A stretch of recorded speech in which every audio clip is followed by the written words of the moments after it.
से जो चर्चा चल रही है उसको मैंने बारीकी से सुना है। मुझे लगता है या तो निर्दोष भाव से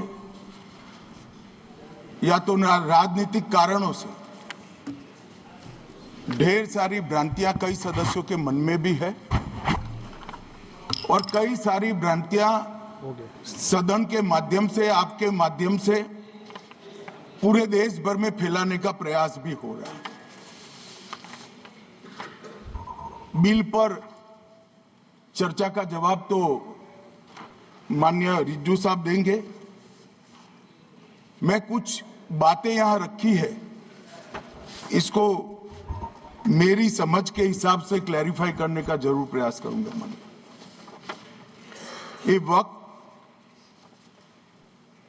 एक अरबी शब्द है।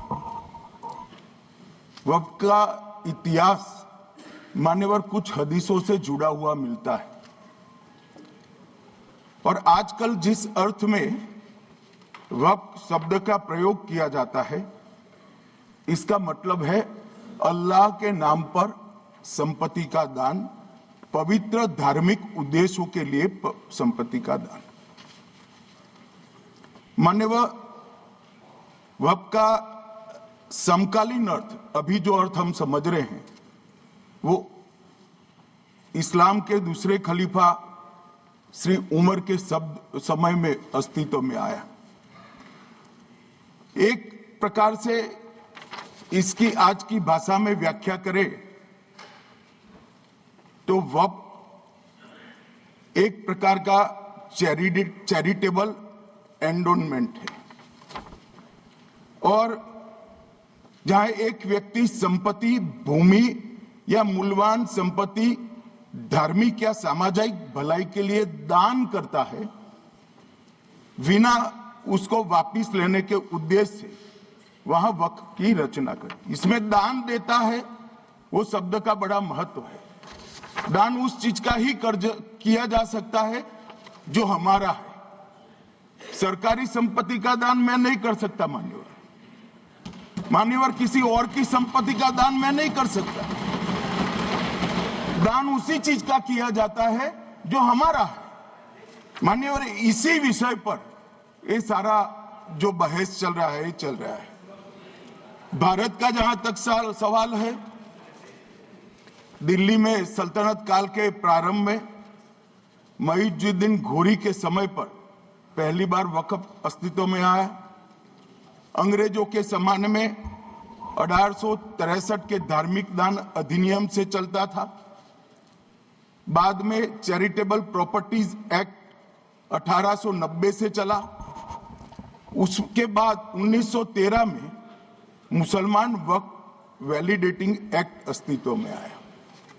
तब तक ये सारी प्रक्रियाएं चैरिटेबल एक्ट के तहत चलती थी।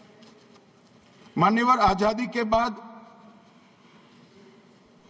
वही एक्ट को 1954 में वक्फ के केंद्रीकरण के लिए बदला गया। 95 में वक्फ न्याय अधिकरण और वक्फ बोर्डों की स्थापना की। अब ध्यान से सुनिएगा मान्यवर, वक्फ परिषद और वक्फ बोर्ड ये 1995 से आए। ये पूरा झगड़ा जो चल रहा है, आपने नॉन हिंदू को रख दिया और नॉन मुस्लिम को रख दिया, गैर मुस्लिम को रखा।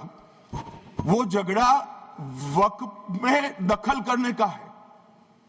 पहले तो वक्फ में कोई गैर इस्लामिक सदस्य आएगा ही नहीं, ये स्पष्टता समझ लीजिए।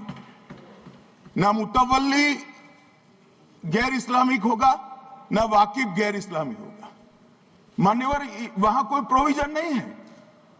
जो धार्मिक संस्थाओं का संचालन करते हैं उसमें कोई गैर मुस्लिम व्यक्ति रखने का प्रावधान किया भी नहीं है, हम करना भी नहीं चाहते हैं मान्यवर। इसलिए जो बड़े बड़े भाषण करते हैं कि समानता का अधिकार चला गया, दो धर्मों के बीच में समानता नहीं रही, मुसलमानों के धार्मिक अधिकारों के बीच में दखल खड़ी हो जाएगी, कुछ नहीं होने वाला मान्यवर। इस दृष्टि से देखें तो 1995 तक वक्फ की काउंसिल और वक्फ बोर्ड था ही नहीं, वो तो 95 से आया।